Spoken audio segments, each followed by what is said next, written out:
जय गुरुदेव, जय गायत्री माता। देह बोध से आत्मबोध का मार्ग विधि धारणा। अंतर यात्रा विज्ञान के प्रयोग निरंतर होते रहे तो प्रकट होती हैं विभूतियाँ।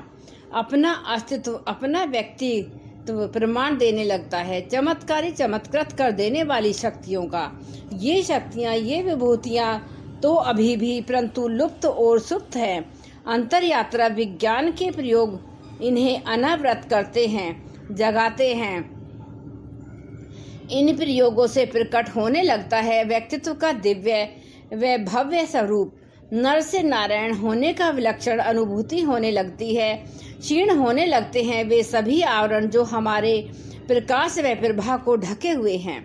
इन्हीं आवरणों के कारण हम अपनी आध्यात्मिक संपदाओं से वंचित हैं, अपनी विभूतियों से अनभिज्ञ व अपरिचित हैं, दीनहीन मलिन होकर भटकते रहते हैं।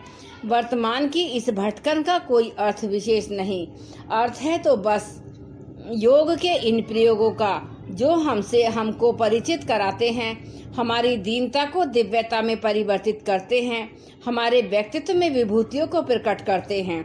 जैसे महर्षि कहते हैं, शरीर व आकाश के संबंध पर संयम किया जाए तो या जैसे महर्षि कहते हैं शरीर व आकाश के संबंध पर संयम किया जाए तो या फिर किसी हल्की वस्तु पर संयम किया जाए तो आकाश में चलने की शक्ति आ जाती है। हमारी वर्तमान अवस्था को देखते हुए यह असंभव सा है। धरती का गुरुत्व आकर्षण हमें धरती से बांधे हुए है। हम भार विहीन होकर आकाश में पखेरुओं की तरह उड़ नहीं सकते।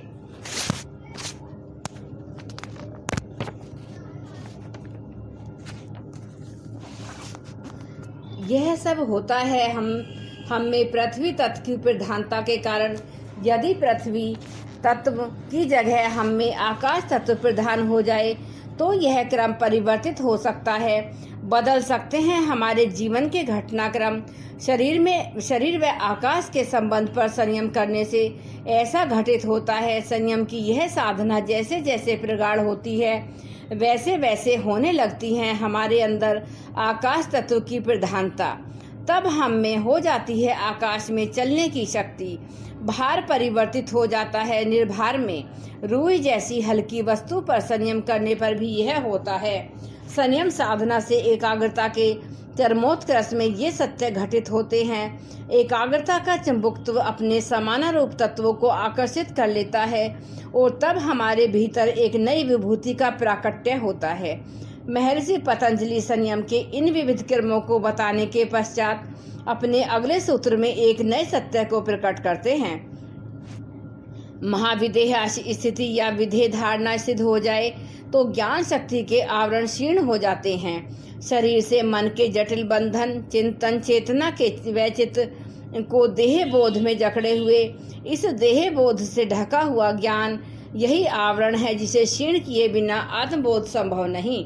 प्रकाश के ज्ञान के इस आवरण को क्षीण करने का उपाय महर्षि इस सूत्र में बताते हैं। उनके अनुसार यह उपाय विधेय वृत्ति, इसे विधेय धारण भी कह सकते हैं।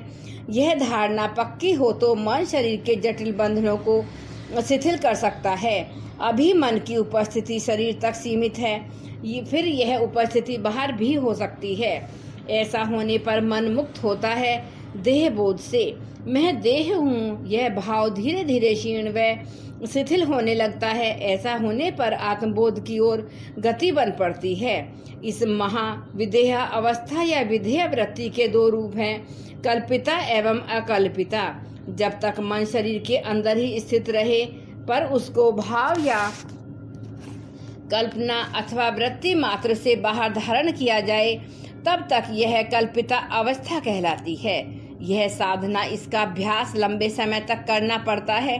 अभ्यास के परिपक्व हो जाने पर बिना कल्पना के भी मन शरीर से बाहर सचमुच में स्थिर हो जाता है। तब इसको अकल्पिता विधेय वृत्ति कहते हैं। इसको महाविधेय अवस्था भी कह सकते हैं। इसको सिद्ध करने पर योग साधक के लिए पर काया प्रवेश तथा लोक लोकांतरों में गमन व भ्रमण संभव हो जाता है। साथ ही चित्त के प्रकाश को रोकने वाले अविद्यादि कलेश, क्रम, विपाक आदि मल नष्ट हो जाते हैं और चित्त में निर्वारण होने का कारण मन चाहे विचरण का सामर्थ्य आ जाती है। इन पंक्तियों को पढ़ने पर कैसे संभव होगा, यह इस तरह की जिज्ञासा का होना सहज है। इस जिज्ञासा को, इस सूत्र के प्रसंग को एक बार पूज्य गुरुदेव के सम्मुख भी उठाया गया था। उत्तर में उन्होंने एक सरल व प्रभावकारी विधि निर्देशित की।